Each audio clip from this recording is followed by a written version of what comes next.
How I had my first time with an 18-year-old girl as a 14-year-old boy.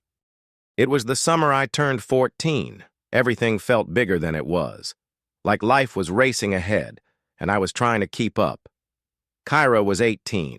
She lived down the street and was friends with my older brother. I'd always thought she was cool, the kind of person who walked into a room and owned it without even trying.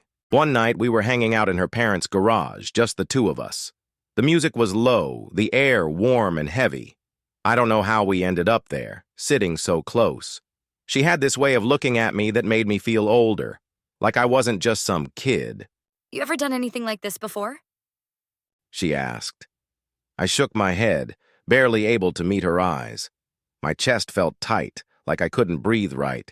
She smiled, soft but knowing. It's not a big deal, just be in the moment.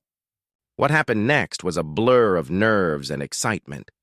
It wasn't like how they made it look in movies, smooth and perfect.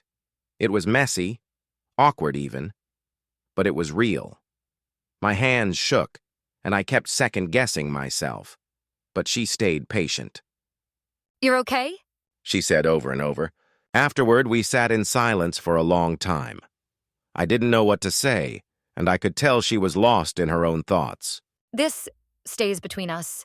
She said finally, her voice serious. I nodded, still trying to process everything. A few weeks later, she called me, her voice shaky. I think I'm late. She said. My stomach dropped. The weight of those words hit me harder than anything I'd ever felt. What do we do? I whispered, feeling like the world was closing in. For days, I couldn't eat, couldn't sleep. Then she told me it was a false alarm. Relief washed over me, but it didn't erase the fear we'd felt. We didn't talk much after that summer.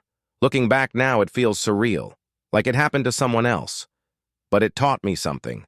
The choices you make, even when you're young, can carry more weight than you're ready for.